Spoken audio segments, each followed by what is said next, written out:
I was driving past my son-in-law's house and decided to check on him. But when I saw my wife's car at the gate, a shiny silver Lexus that should have been in our garage, my heart clenched with a premonition of trouble. Something's wrong, I thought, and I quietly approached the window, trying not to give myself away. What I heard inside destroyed and changed my world forever. Before we continue, please subscribe to the channel and let us know where you are listening in the comments. When the old fool finally signs the papers, we'll have everything we planned for. Elaine's voice drifted through the half-open window like poison in my veins. I sat frozen in my car outside Brianna Thompson's house, keys still dangling from the ignition. 5 minutes ago, I'd called my daughter to surprise her with dinner plans. "Sorry, Dad, I'm not home, but Dan's there working on some case files," she'd said cheerfully, yet here was Elaine's silver Lexus parked brazenly in the driveway.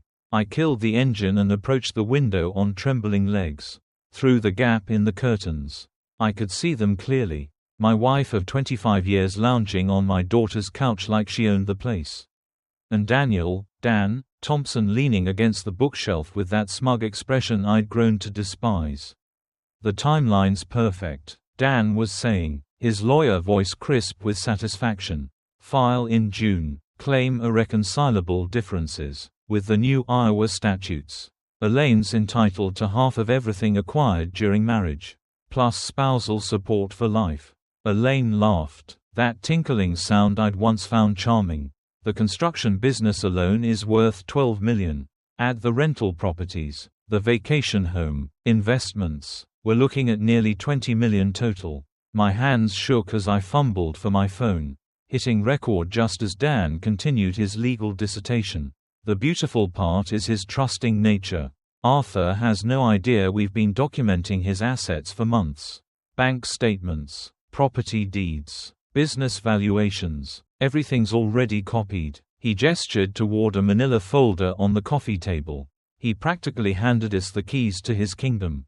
2 years of playing the devoted wife," Elaine said, examining her manicured nails, pretending to care about his boring construction stories, nodding sympathetically when he worried about payroll. "God, the man actually believes I love him." A twig snapped under my foot. Both of them froze mid-conversation, heads turning toward the window like startled deer. I pressed myself against the brick wall, heart hammering against my ribs, sweat beading despite the April chill. "Did you hear something?" Elaine's voice carried a note of suspicion. "Probably just the neighbor's cat," Dan replied after a pause. "You're paranoid. Can you blame me if Arthur discovered this before we're ready?" "He won't. The man couldn't spot a conspiracy if it wore a neon sign." Dan's laughter held nothing but contempt. "By September, you'll be divorced, wealthy, and free to do whatever you want with whoever you want." I forced myself to stay hidden until their conversation resumed, my phone capturing every venomous word. When I finally crept back to my car 15 minutes later, my entire world had shifted on its axis. 25 years of marriage, reduced to a legal strategy session between my wife and son-in-law. The folder on that coffee table haunted me. Months of planning, documentation, preparation. While I'd been working 16-hour days to build our future, they'd been systematically mapping its destruction. I sat in the driver's seat, staring at my hands wrapped around the steering wheel. The same hands that had built a construction empire from nothing, that had provided every comfort Elaine enjoyed, that had walked her down the aisle when her own father refused to attend our wedding. Elaine's voice echoed in my memory. "The man actually believes I love him." The worst part? Until 30 minutes ago, I absolutely did. The front door opened just as I reached for my car keys. Elaine emerged first, her designer handbag swinging casually at her side, followed by Dan adjusting his tie with practiced precision. Neither expected to find me sitting in my Honda, and the shock registered on Elaine's face like a slap. "Arthur." Her voice climbed an octave. "What are you doing here?" I forced my expression into something resembling normalcy, though my pulse thundered in my ears. 25 years of marriage had taught me to read her moods. But apparently she'd been acting the entire time. "Just finished a job site inspection nearby." I lied smoothly, climbing out of the car. Thought I'd stop by and see Brianna. Dan stepped protectively closer to Elaine, his lawyer instincts kicking in. Those pale gray eyes studied my face with uncomfortable intensity, searching for cracks in my story. "She's not here," Elaine said quickly. I was helping Dan organize some legal documents for a client." The lie rolled off her tongue with practiced ease. How many lies had I swallowed over the years without question? "Oh," I kept my voice light. "Conversational. I thought you'd be at work until 6 o'clock today. Didn't you mention something about the Henderson proposal this morning?" A flicker of panic crossed her features. "I left early. Headache." "Sorry to hear that." I turned to Dan with manufactured friendliness. "Working on an interesting case. Asset division," he replied without thinking, then caught himself. "For a divorce client. Very complex financial situation. The irony would have been amusing if it weren't destroying my life." Elaine's eyes darted between Dan and me, calculating. "How long have you been here?" "Arthur, just pulled up." "Why?" "No reason." But her smile looked painted on. "You seem tense. Everything okay?" The woman who'd plotted my financial ruin for months was asking about my well-being. I almost laughed. "Long day. You know how it is." I gestured toward Dan. "Don't let me interrupt your work session. We were just finishing up," Dan said, his hand settling possessively on Elaine's lower back. The gesture seemed automatic, intimate. How long had that been happening? Good timing. Then, I pulled out my phone to check the time, making sure they could see the device. Neither reacted, but I caught Dan's eyes lingering on the screen. "I should head home anyway. Dinner won't cook itself." Elaine's laugh sounded forced. "I'll be along shortly. Just need to wrap up a few things here." "Take your time." I opened my car door, then paused as if remembering something.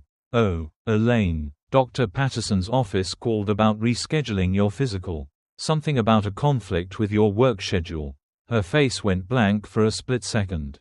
The look of someone whose lie had been exposed. Then she recovered with impressive speed. "Must be a mix-up. I'll call them later." "No worries. These things happen." I slid into the driver's seat, heart hammering. "See you both later." As I backed out of the driveway, I watched them in my rearview mirror. They stood frozen until my car disappeared around the corner, then immediately moved closer together, heads bent in urgent conversation. The three-way dance of deception was complete. They suspected I might have overheard something. I knew they were planning to destroy me. And all of us were pretending everything was perfectly normal. Elaine would drive home separately, armed with explanations for her early departure from work and her presence at Dan's house. She'd probably arrived at a dozen reasonable justifications by the time she walked through our front door. But she didn't know about the recording on my phone. 43 minutes of crystal clear audio that would change everything. I pulled into traffic, hands steady on the wheel for the first time in an hour. The shock was wearing off, replaced by something colder and more focused. They thought they were playing chess with a checkers player. They were about to discover their mistake. The 15-minute drive home passed in a blur of traffic lights and muscle memory. My Honda found its way into our circular driveway without conscious direction. Past the manicured gardens Elaine insisted we pay someone else to maintain. Past the fountain she'd commissioned for our 20th anniversary. I sat in the car for several minutes, staring at the house I'd built with my own hands in 1995. Every board, every nail, every carefully planned detail had been a love letter to the woman who was now plotting to steal it from me. The front door opened into silence that felt different now. Not peaceful, but hollow. Elaine's presence had always filled these rooms with chatter about her day. Complaints about neighbors, excitement over new purchases. Now I wondered how much of it had been performance. The wedding photo on the mantel caught my eye first. December 15, 1987. Elaine radiant in ivory silk. Me awkward in a rented tuxedo. Both of us glowing with what I believed was genuine happiness. She'd been 22, working as a secretary at Morrison & Associates downtown. I was 37, my construction business finally turning real profit after 10 years of 12-hour days and instant noodle dinners. We'd met at the company Christmas party that year. Morrison was a client. I'd renovated their offices the previous spring. Elaine had laughed at my terrible joke about concrete mixers, a sound like silver bells that made my chest tighten with unexpected longing. When I asked her to dinner, she'd blushed and said yes so quickly I wondered if she'd been waiting for me to ask. Our first date at Romano's Italian restaurant stretched until midnight. She listened with genuine interest as I described my dreams of building something lasting. Something that would outlive us both. Her eyes sparkled when I talked about the houses I wanted to create, the families I wanted to shelter. "You're not just building structures," she'd said, reaching across the table to touch my hand. "You're building homes." I'd proposed 6 months later. The kitchen table held our 25th anniversary card from last December. Elaine's handwriting still elegant in blue ink. "To my wonderful husband, thank you for making all my dreams come true. Here's to 25 more years of happiness. All my love." Elaine. All her love. The phrase tasted bitter now. I moved to the living room where Brianna's baby pictures lined the built-in shelves I'd crafted during Elaine's pregnancy.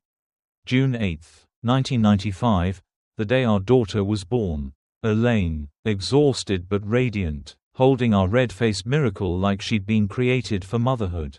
Those first years had been the happiest of my life. Elaine threw herself into being a mother with the same intensity she'd once brought to planning our wedding, parent-teacher conferences, soccer games, birthday parties with elaborate themes.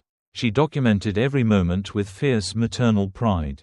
"You're the best father in the world," she told me the night Brianna graduated high school, tears streaming down her face as we watched our daughter accept her diploma. "She's going to do incredible things because of the foundation you gave her." The foundation I gave her. Not we. Had the cracks been showing even then? I sank into my leather recliner, the one Elaine always complained was too ugly for the formal living room, and let the memories wash over me. Our 10th anniversary cruise to Alaska. Elaine genuinely delighted by the glaciers and wildlife. Brianna's college graduation. All of us crying as she walked across the stage with her psychology degree. Christmas mornings filled with laughter and chaos. Elaine insisting on elaborate decorations that took weeks to install and one day to dismantle. When had gratitude transformed into entitlement? When had, "Thank you for providing this life," become, "We deserve so much more"? The recording on my phone held the answer. Elaine hadn't loved me in years. Possibly decades. Every kiss, every anniversary celebration, every "I love you" whispered in the dark had been calculated, manipulation designed to keep me working, earning, building wealth she could eventually claim as her own. 25 years of my life reduced to a legal strategy session. I sat in the growing darkness of our living room, surrounded by the evidence of what I believed was a happy marriage, and felt something cold and analytical settling over the grief. Elaine thought she was playing the long game, positioning herself for maximum financial gain while maintaining plausible deniability. She had no idea her husband possessed the same strategic mind that had built a construction empire from nothing. The game was about to change. The silence wrapped around me as I forced myself to think like the businessman I'd always been.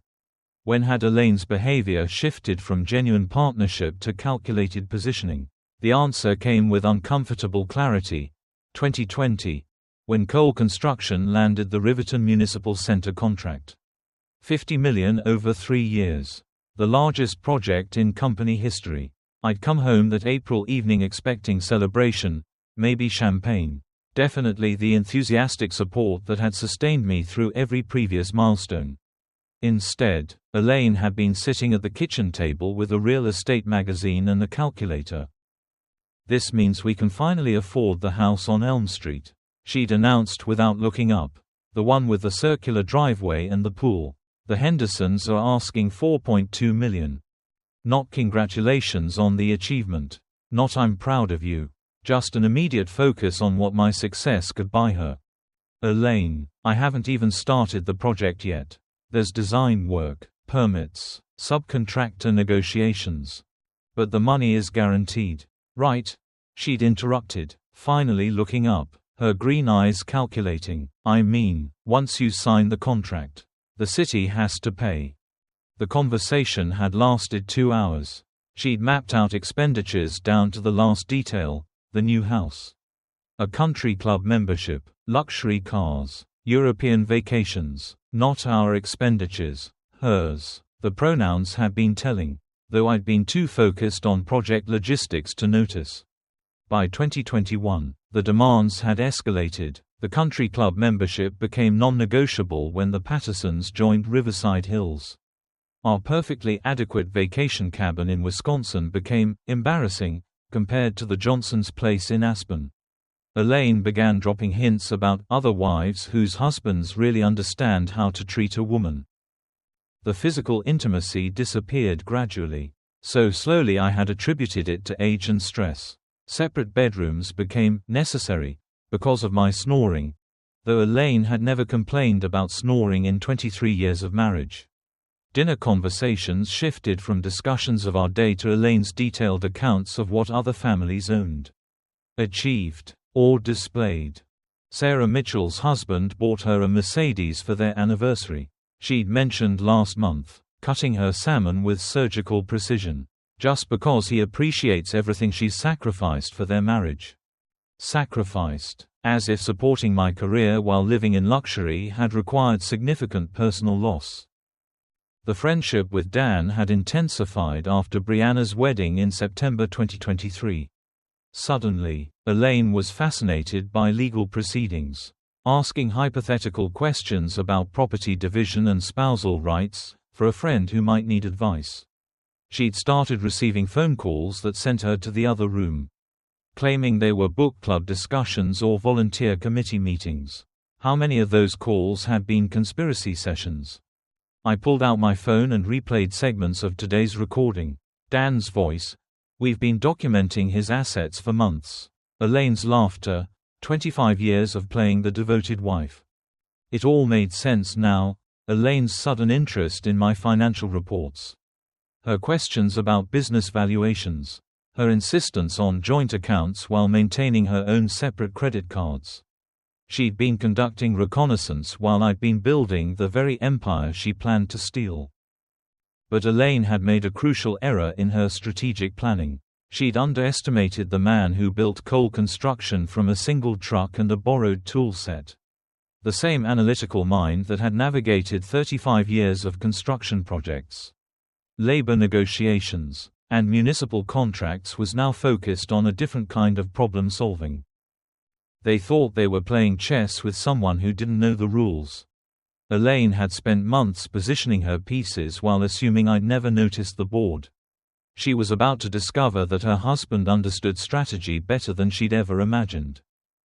I stood up from the recliner and walked to my home office where files containing 35 years of business records lined the built-in shelves.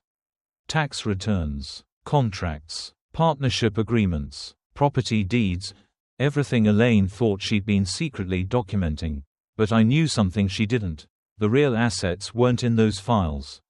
I reached for my phone and scrolled through my contacts until I found the number I needed: Marcus Webb.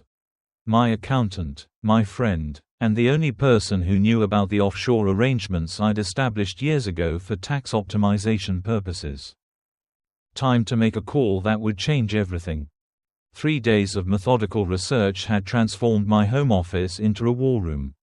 2 laptops hummed quietly on the mahogany desk I'd built 15 years ago, their screens displaying bank statements, legal databases, and property records. Yellow legal pads covered every surface, filled with columns labeled assets, weaknesses, timeline, and leverage points. I'd shaved carefully that morning, put on my best navy suit, and slipped on the reading glasses Elaine always said made me look distinguished. Strange how quickly grief could crystallize into strategy when you had 35 years of business experience to draw from. Marcus Webb had been more helpful than I dared hope. 3 offshore accounts I'd established years ago for tax optimization, completely legal, fully documented, but invisible to anyone without forensic accounting skills. Elaine's amateur reconnaissance mission had missed the real treasure. She'd been cataloging the visible kingdom while the crown jewels remained hidden in plain sight. But Elaine had been busy too. Her credit card statements told a fascinating story: $47 in unauthorized transfers over 8 months. Funneled to a joint savings account I'd never opened. The beneficiary name made my jaw clench. Daniel Thompson. They'd been positioning themselves as financial partners long before their divorce conspiracy began.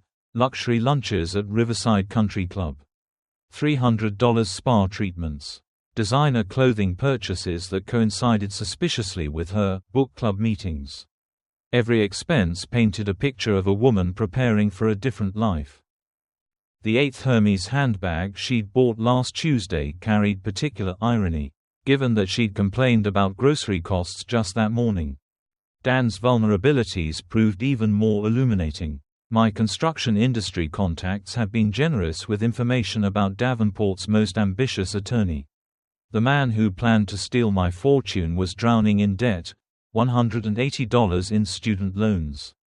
An $8.500 monthly office lease chosen for image over prudence. And a growing reputation for cutting ethical corners when payment schedules got tight. Thompson's a sharp lawyer. Jim Mallory from Mallory Concrete had told me over coffee. But he's got champagne tastes on a beer budget. Owes 3 of my subcontractors nearly $25,000 total. Always promises payment next week. Then disappears when the bills come due. The State Bar Association's website revealed 2 dismissed ethical complaints in the past year.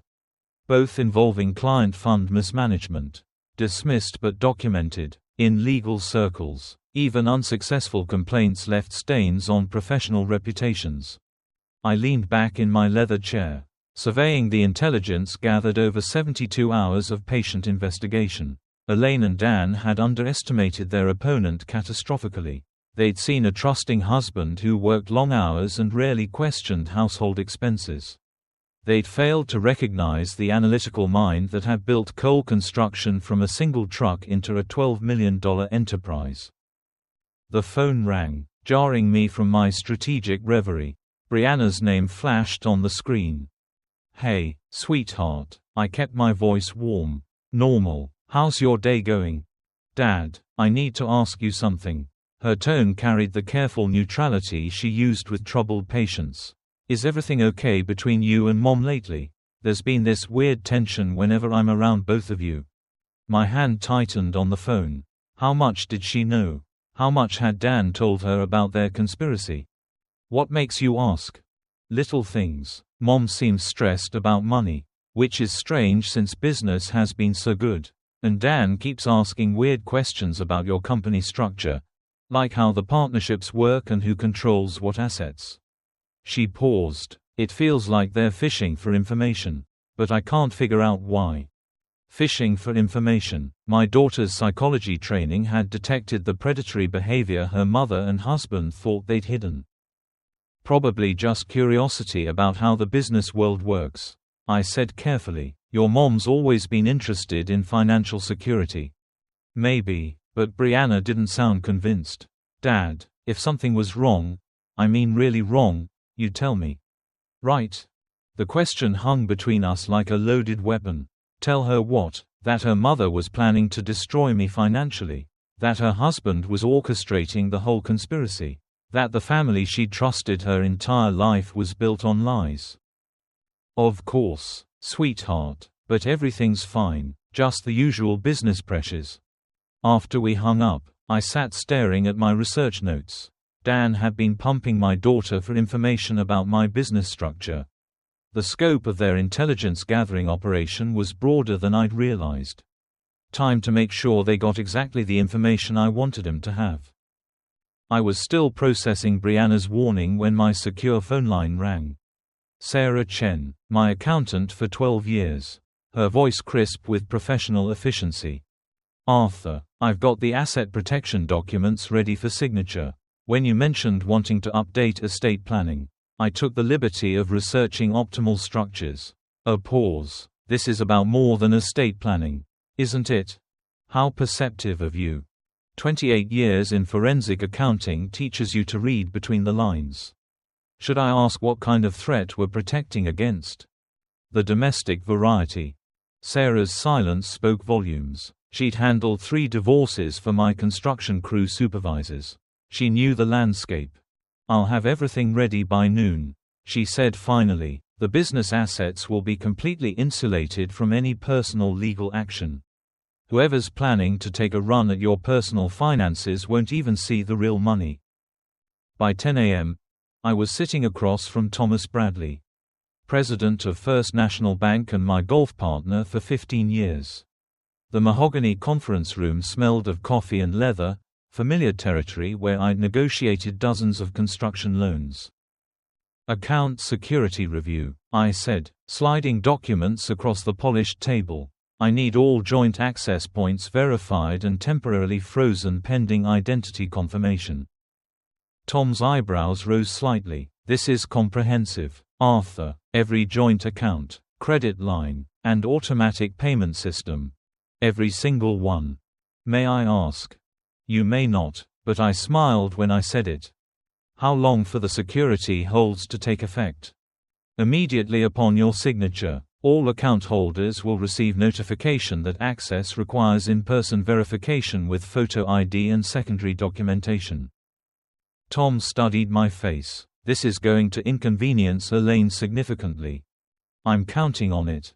The security holds activated at 11:47 a.m., just as Elaine was sitting down for her weekly lunch at Riverside Country Club with 3 other construction wives. My phone buzzed with the first decline transaction at 12:03 p.m. I was reviewing contractor bids when Elaine's panicked call came at 12:50. "Arthur, something's wrong with our accounts. My card was declined at lunch. And when I called the bank, they said there's a security hold. Do you know anything about this?" Perfect innocence. No mention of the joint account with Dan's name. No acknowledgement of the missing $47. Security hold? That sounds serious. Did they say what triggered it? Something about verifying identity and account access. It's embarrassing, Arthur. I'm sitting here with Linda and Susan and Janet, and I can't even pay for my own lunch. The distress in her voice was genuine, not because her conspiracy was threatened, but because her social status had been publicly compromised. After 25 years of marriage, I knew Elaine's priorities. "I'll call Tom Bradley immediately," I assured her. "We'll get this sorted out." But I didn't call Tom. Instead, I drove to the construction site where my crew was pouring foundation for the new medical center. The familiar sounds of machinery and worker voices felt grounding after 3 days of financial warfare. My phone buzzed with text messages throughout the afternoon. "Elaine, 1:47 p.m., still can't access any accounts. This is ridiculous." "Elaine, 2:23 p.m., Tom Bradley's secretary says he's in meetings all day. What kind of bank president is too busy for his best customers?" "Elaine, 3:15 p.m., even our emergency credit line is frozen. How am I supposed to buy groceries?" Each message brought a grim satisfaction. For 25 years, Elaine had taken financial security for granted while I worked 60-hour weeks to provide it. Now, she was experiencing what it felt like when that security vanished without warning. Dan's reaction proved even more interesting. At 4:30 p.m., my private investigator, Mike Rodriguez, called with an update. "Thompson tried to access his shared account with your wife 3 times this afternoon. When that failed, he attempted to withdraw funds from what appears to be a trust account, probably your daughter's education fund that he manages. That one's frozen too, per your instructions." His demeanor? Angry phone calls to bank reps. Threats about legal action. Demands to speak with management. Classic overconfident attorney discovering his leverage has evaporated. By 6 p.m., I was home reviewing the day's financial battlefield from my office. Every shared account frozen, every joint credit line suspended, every automatic payment system requiring my personal authorization. Elaine's access to 25 years of accumulated wealth had been reduced to whatever cash she carried in her purse. The security measures were completely legal. A husband protecting marital assets pending estate planning review. Tom Bradley would confirm that standard banking protocols had been followed precisely. But Elaine and Dan would understand the message perfectly. The man they'd planned to financially ambush was no longer playing defense. My phone rang at 6:47 p.m. Elaine's number. But the voice that answered would be desperate now. Not manipulative. Time to see how quickly conspirators turned on each other when their plans started crumbling. The after-hours security guard at Thompson & Associates barely looked up as Elaine rushed through the lobby at 7:15 p.m., her heels clicking frantically on the marble floor. I knew this because Mike Rodriguez had positioned himself in the coffee shop across the street with a clear view of the building entrance. The frantic call Elaine had made from our driveway, "Dan, we need to talk immediately. Something's gone terribly wrong," had been loud enough for our next-door neighbor to overhear. Not that Elaine cared about discretion anymore. On the 14th floor, Dan's corner office glowed with emergency session intensity. Through his window, anyone with binoculars could see two figures hunched over a conference table covered with documents. Their body language screaming crisis management. "He knows." Elaine's voice carried through the building's old ventilation system to the accounting firm next door, where Mike's contact maintained an office. "Arthur knows something and he's cutting off everything. I couldn't even buy gas for my car." Dan's response was sharp, professional, his litigation voice engaged. "The timing isn't coincidental. 3 days ago, you said he showed up unexpectedly at Brianna's house right when we were discussing strategy. He must have overheard something." How much could he have heard? Enough to understand. We're not playing around. Papers rustled as Dan reviewed documents. "Elaine, we need to assume he recorded our conversation. Everything we said about assets, timeline, strategy, all of it potentially documented." The silence that followed spoke volumes. Two conspirators realizing their victim had been several moves ahead while they'd congratulated themselves on their cleverness. "What do we do?" Elaine's voice had lost its earlier confidence. "We accelerate everything. No more gradual approach. No more careful positioning. Monday morning, I file for emergency divorce proceedings with immediate spousal support. We claim Arthur is engaging in financial abuse by restricting your access to marital assets." Financial abuse? Elaine's tone sharpened with interest. "That sounds legally compelling." Dan continued. "We paint him as a controlling husband who uses money to manipulate and intimidate. The frozen accounts become evidence of his abusive patterns. Not defensive strategy. More rustling papers, the sound of a legal mind shifting into full attack mode. I'll need you to document instances of emotional abuse, financial control, intimidation tactics. Think back over your marriage. Anytime Arthur made financial decisions without consulting you. Anytime he questioned your spending. Anytime he used money to influence your behavior. That's going to be difficult." Elaine hesitated. "Arthur's never been controlling about money. If anything, he's been too generous." Then we reframe generosity as manipulation. His providing for you becomes evidence that he created financial dependency to maintain control. Every gift, every luxury, every comfortable lifestyle choice becomes proof of his systematic isolation strategy. The breathtaking audacity was impressive in its scope. They were planning to weaponize 25 years of my dedication and generosity, twisting every act of love into evidence of abuse.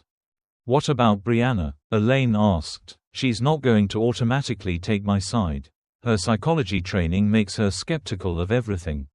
"That's actually perfect." Dan's voice carried the satisfaction of a man who'd found his closing argument. "Brianna's hesitation to support you immediately becomes evidence of how thoroughly Arthur has manipulated family dynamics. We position her psychology training as something Arthur exploited to turn his own daughter against her mother's emotional needs." "You want to make our daughter a witness against her father?" "I want to save your financial future." "Elaine, Brianna's professional training means her testimony carries extra weight. If she expresses any concern about family dynamics, we frame it as expert psychological opinion confirming Arthur's manipulative patterns." The plan was elegant in its evil. Turn the daughter's professional skepticism into evidence against the father. Reframe every act of love as control. Transform defensive financial protection into proof of abuse. Monday morning, Dan continued. I file for emergency restraining orders preventing further asset movement. Immediate spousal support of $15,000 monthly. And temporary exclusive occupancy of the marital home. By Wednesday, we'll have him painted as an abusive husband who needs court supervision to prevent further financial intimidation. And if he fights back, then we escalate. Harassment charges if he contacts you directly. Stalking allegations if he investigates our activities. Emotional abuse claims if he questions any of our accusations. Dan's voice carried cold satisfaction.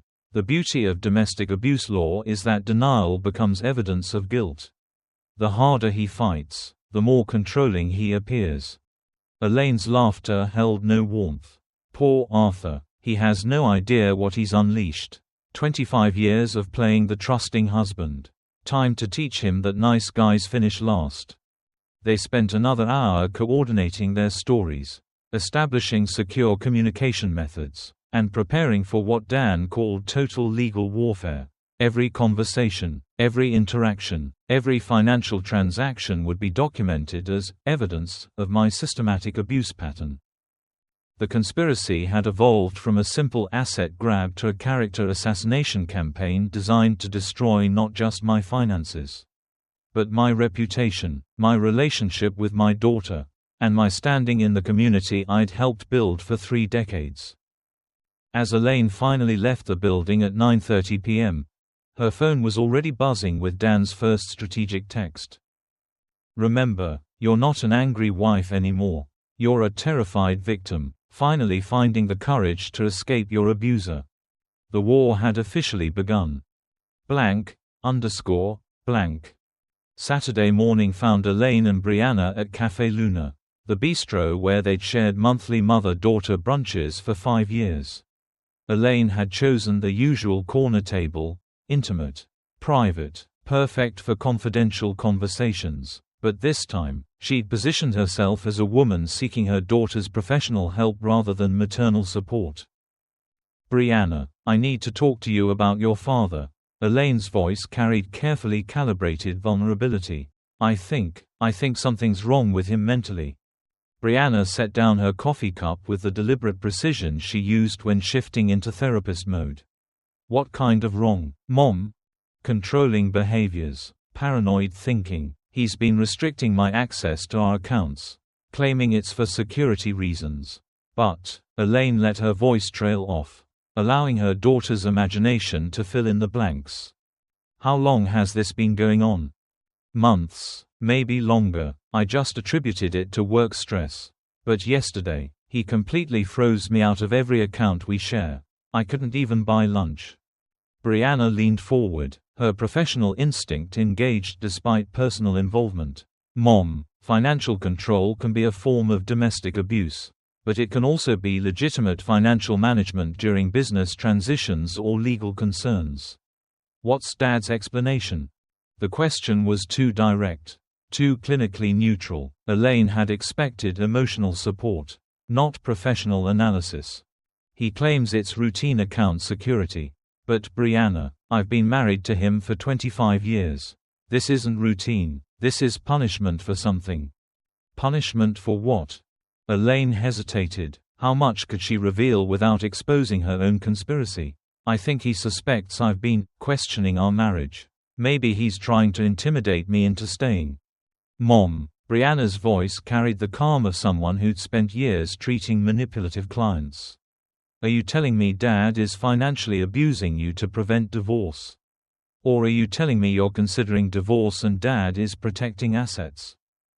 The distinction cut too close to truth. Elaine shifted tactics. I'm telling you that your father has been exhibiting concerning behavioral changes. And as a psychologist, I thought you might have insights about what's happening. As a psychologist, Brianna said evenly, I'd say major behavioral changes usually have identifiable triggers. What happened 3 days ago that might have caused Dad to suddenly restrict account access? Elaine's mind raced. Brianna was too well trained to accept emotional manipulation without evidence. Every question revealed the gaps in Elaine's victim narrative. I don't know what triggered it. That's what scares me.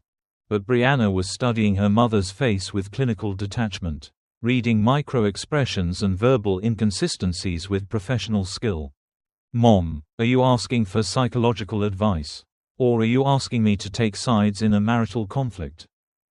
The blunt question shattered Elaine's manipulation strategy. Her daughter wasn't going to provide the emotional support that would validate her victim narrative.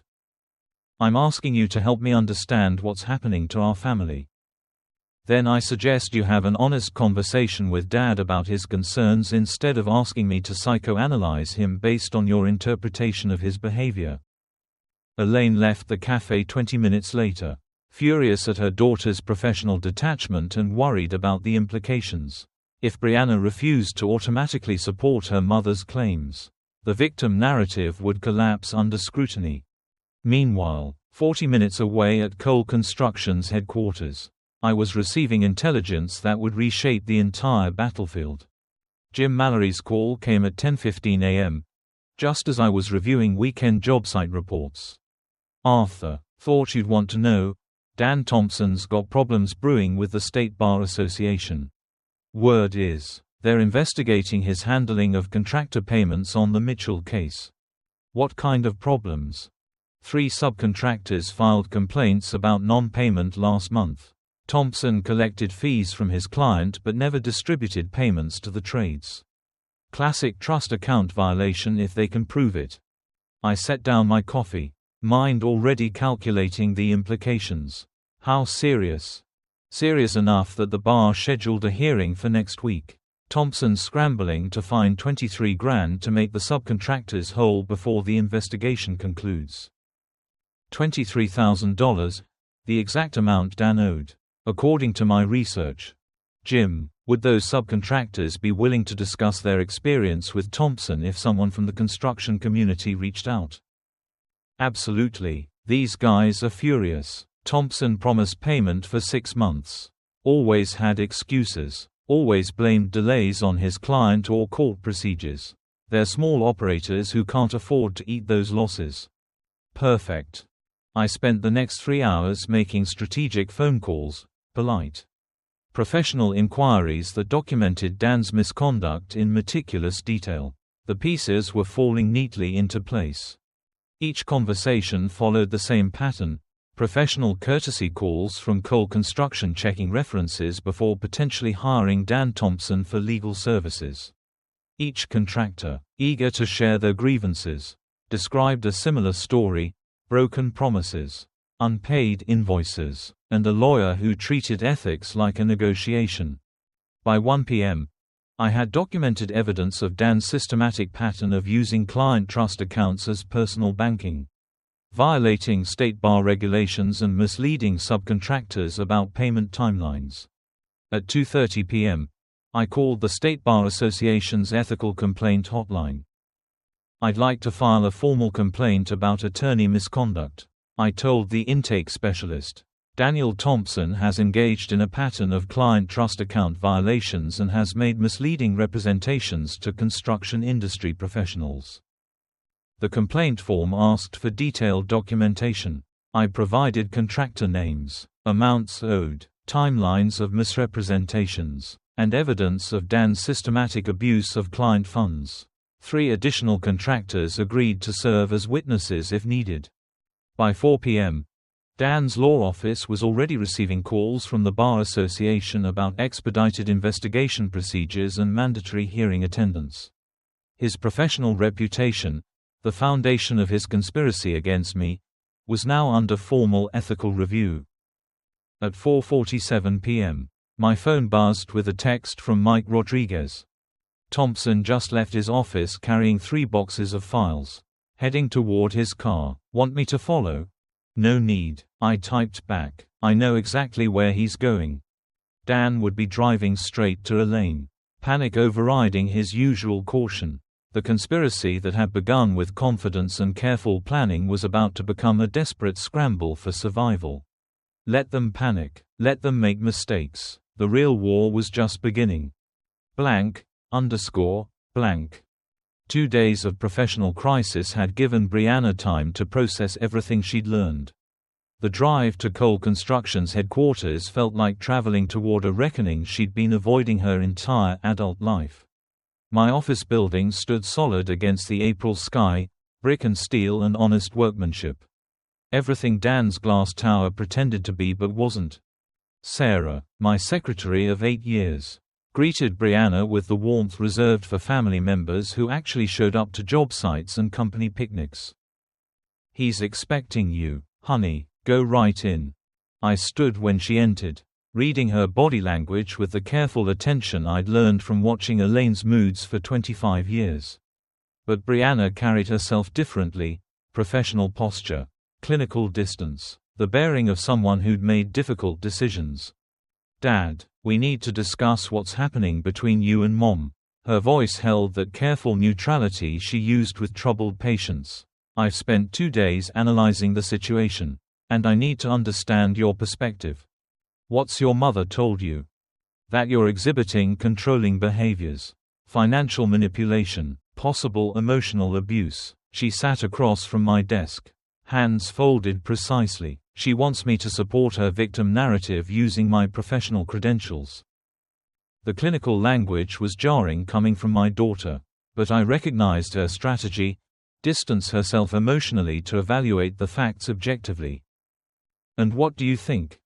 "I think Mom tried to manipulate me the same way she's apparently been manipulating you."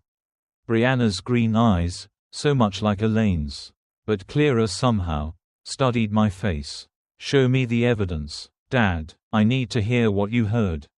I hesitated. Once I played that recording, there would be no protecting her from the truth about her mother and husband.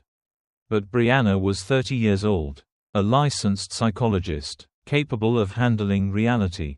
I pressed play on my phone. Elaine's voice filled the office. "When the old fool finally signs the papers, we'll have everything we planned for."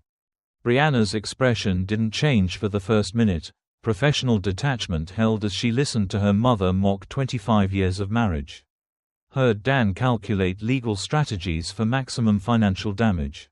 Absorbed the cold discussion of timelines and asset division. But when Elaine said, 2 years of playing the devoted wife, Brianna's composure cracked slightly. Her hands clenched once, then relaxed. The recording ended. Silence stretched between us like a bridge neither of us wanted to cross first. "How long have you known?" she asked finally. 6 days. I overheard this conversation at your house last Tuesday. And you've been what? Building a defense strategy while pretending everything was normal. Something like that. She leaned back in her chair. "Processing. Mom asked me to evaluate your mental state. She wanted me to provide a professional opinion that you were exhibiting abusive patterns." "What did you tell her?"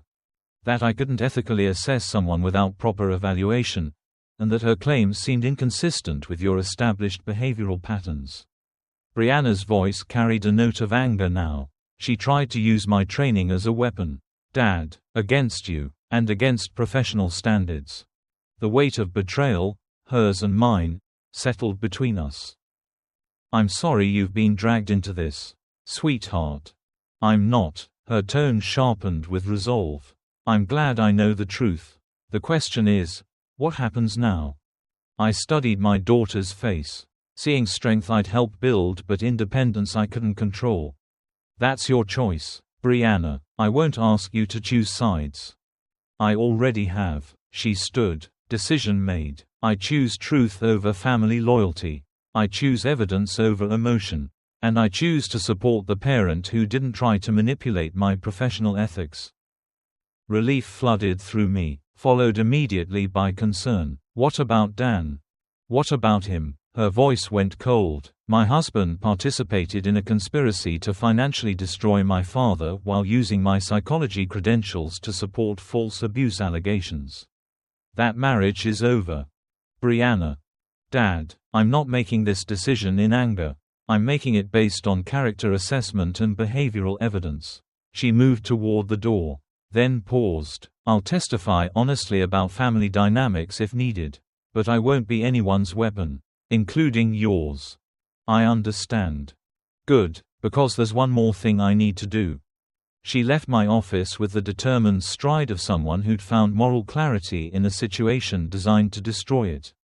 20 minutes later, she'd be walking into her own home to confront the man who'd betrayed not just me, but the professional ethics she'd spent years building.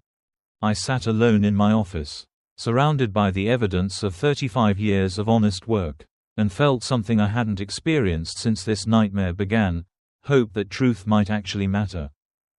Brianna's key turned in the lock at 7:30 p.m., and Dan's startled expression revealed he hadn't expected her home early. He sprawled on the living room couch, legal documents scattered across the coffee table, a half-empty whiskey bottle within reach. "We need to talk," she announced, setting her purse down with deliberate precision. "Rough day," he muttered, not looking up. "The Barrett deposition got postponed again." "I know about the conspiracy, Dan." His head snapped up. The careful lawyer's mask slipped, revealing something desperate underneath. "What conspiracy?"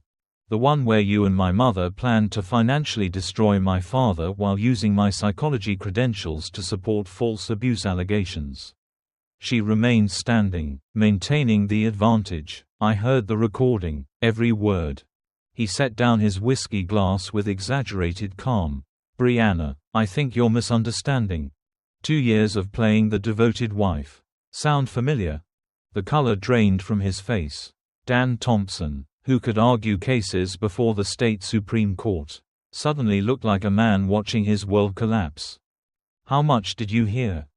"Everything. Asset division strategy, timeline, your fee calculation, Mom's performance reviews." She sat across from him, maintaining professional distance. "Was our entire marriage part of this plan?"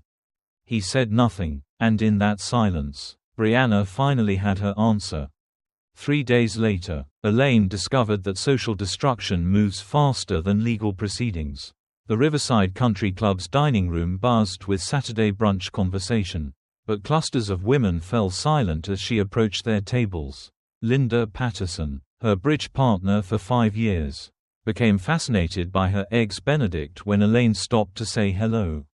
Susan Mallory claimed an urgent phone call rather than continue their conversation. By the time Elaine reached her usual table, she understood that the conspiracy had become public knowledge. "Elaine, dear," Janet Crawford's voice carried false sweetness. "We missed you at the planning committee meeting yesterday." "What meeting? I wasn't informed." "Oh, didn't you get the message? We had to make some organizational changes. You understand." Elaine was beginning to recognize the pattern: phone calls not returned, invitations rescinded, social doors closing with whispered efficiency. Meanwhile, I conducted my own campaign with considerably more success. 35 years of honest dealing had earned me credibility that no legal maneuvering could destroy. My lunch with Tom Bradley at the bank proved strategically productive.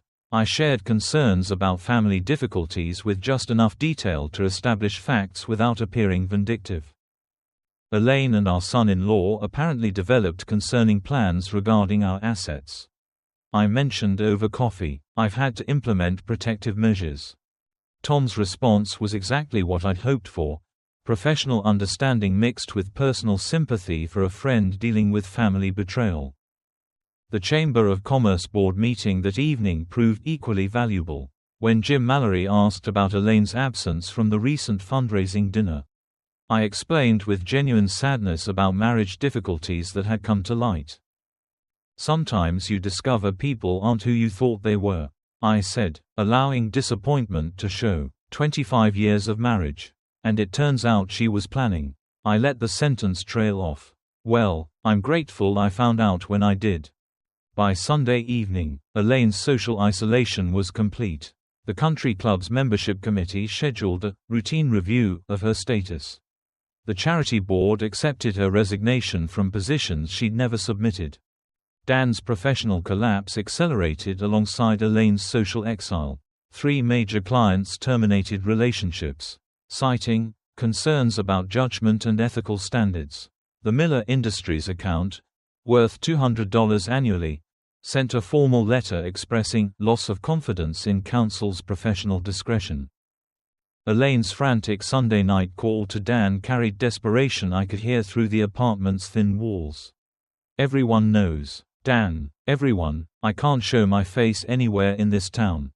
We'll file emergency motions Monday morning, Dan said, voice taut. Force Arthur into defensive position. Before what? Before you lose your law license. Before I move back to my sister's house in Minnesota. Their mutual recrimination session lasted until midnight, two conspirators discovering that shared guilt wasn't the same as shared solutions. Tomorrow would bring their last desperate gambit. I was ready. Monday morning found Elaine in Linda Hawthorne's downtown office. A divorce attorney whose reputation for scorched earth tactics had earned her both notoriety and high fees. The glass conference room overlooked the courthouse where Elaine hoped to destroy me. But the lawyer's expression suggested limited optimism. Mrs. Cole, I've reviewed your materials, Linda began, her tone professionally skeptical. Your husband's financial protective measures appear legally sound. Joint account holders have rights to restrict access during marital discord. But it's financial abuse. Elaine's desperation leaked through her polished composure. He's controlling every aspect of my access to money we earn together. Money he earned, Linda corrected, consulting her notes. According to tax records spanning 25 years. Your income contributions appear minimal. You haven't been employed outside the home since 1989. Elaine's face flushed. Being a homemaker had represented luxury and security. Now it looked like evidence of dependency.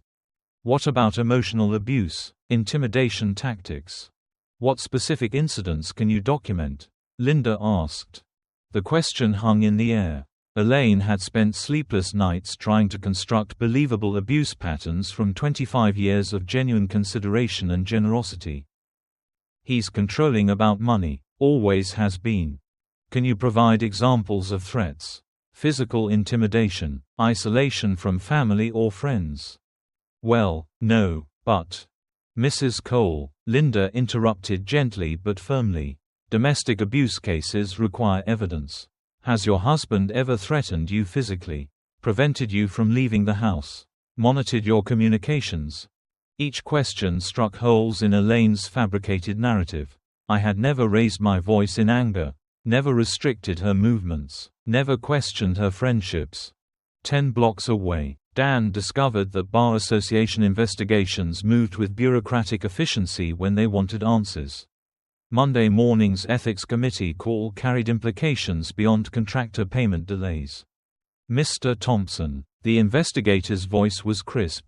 We've received additional complaints regarding your handling of client trust accounts, specifically allegations that you've been using client funds for personal expenses pending case resolution. Dan's hand tightened on the phone. Those allegations are unfounded. I've always maintained proper accounting. We have documentation from Mallory Concrete showing invoices submitted 8 months ago with promises of payment pending client approval. Yet your client settled 6 months ago. Where are those funds currently? The answer was his personal checking account, where contractor payments had been diverted to cover office rent and student loans. What had seemed like resourceful cash flow management now appeared as embezzlement. There may have been administrative delays. Mr. Thompson, the investigator interrupted. We're scheduling a formal hearing for Thursday morning. You'll need complete financial records for all client accounts dating back 18 months. By Wednesday evening, Elaine and Dan had reached the desperation that breeds dangerous decisions. Their emergency strategy session in Dan's nearly empty office felt like generals planning a final assault with no ammunition. We have to file domestic violence claims, Elaine announced with false confidence. It's the only way to force him into a defensive position. Elaine, false domestic violence allegations are felony charges if we're caught, given the evidence he probably has. What evidence? I've never said anything in front of cameras or witnesses that would contradict. She stopped, remembering the recording that started this cascade. The recording proves we were planning financial strategy, not documenting his abuse, Dan said. So we reframe it. Elaine pressed. Your legal expertise, my victim testimony, make the narrative about long-term emotional manipulation and financial control. Dan stared at her across the conference table. 6 months ago, she'd been a bored housewife seeking excitement. Now she was proposing perjury in federal court. If this fails, we're both facing criminal charges. If we don't try, I'm facing poverty and you're facing disbarment anyway. Elaine's voice carried the calculation of someone who'd lost everything except the ability to take others down. At least this way, we go down fighting. Thursday morning's restraining order hearing would determine whether their last gamble succeeded, or whether they'd simply provided me with more evidence to bury them. Neither of them realized that I'd spent the entire week documenting every phone call, every desperate meeting, every lie they'd told to lawyers and friends. Arthur Cole wasn't just defending himself anymore. I was building a prosecution case. The Davenport County Courthouse felt different on May 1st. As if 35 years of hard-earned reputation had crystallized into something tangible I could carry into battle. Judge Patricia Hendricks presided over domestic relations court with no-nonsense efficiency. Having seen every form of family deception imaginable, Elaine sat at the plaintiff's table beside Linda Hawthorne, wearing the carefully chosen outfit of a battered wife, conservative dress, minimal makeup, subdued jewelry. Her demeanor might have fooled strangers, but not me. Mrs. Cole, Judge Hendricks began, reviewing the emergency restraining order petition. You allege your husband has engaged in financial abuse and intimidation. Can you describe specific incidents that led you to fear for your safety? Elaine's voice trembled with practiced vulnerability. Your Honor, for months my husband has been restricting my access to our accounts, monitoring my spending, making threats about what would happen if I tried to leave. What kind of threats, Mrs. Cole? Financial threats, Elaine replied, her tone delicate. That I'd be left with nothing. That he'd use his business connections to destroy my reputation. Last week, he completely cut off my access to money, even for basic necessities. I watched my wife of 25 years perjure herself with increasing confidence, each lie stacking neatly atop the last. Every falsehood sounded convincing, but each word built toward her own undoing. Judge Hendricks turned to my attorney, James Morrison. Does the defendant wish to respond? James stood with calm authority, his voice even and deliberate. Your Honor, we have evidence that Mrs. Cole's claims are not only false but part of a deliberate conspiracy to defraud the defendant of marital assets. The judge's brow furrowed. That's a serious allegation, Counselor. We have an audio recording of Mrs. Cole and her co-conspirator, Daniel Thompson, planning this exact scenario 6 weeks ago. Elaine's face went white. Linda Hawthorne whispered frantically in her client's ear. But damage control was impossible when your entire case was built on lies. I'd like to present Exhibit A. James continued, connecting his phone to the courtroom's audio system. Elaine's voice filled the courtroom. When the old fool finally signs the papers, we'll have everything we planned for. For 43 minutes, Judge Hendricks listened as the entire conspiracy unfolded. Elaine's laughter as she mocked our marriage. Dan's legal strategies for maximum financial damage. Their calculated discussion about manipulating our daughter's psychology credentials. Then came the line that silenced the courtroom. The man actually believes I love him. When the recording ended, you could hear the air leave Elaine's lungs. The courtroom was frozen, lawyers, clerks, even the judge motionless. Judge Hendricks set her pen down carefully. Mrs. Cole, do you have any response to this evidence? Elaine opened her mouth, but no sound came out. Her lawyer tried. Your Honor, I request permission to.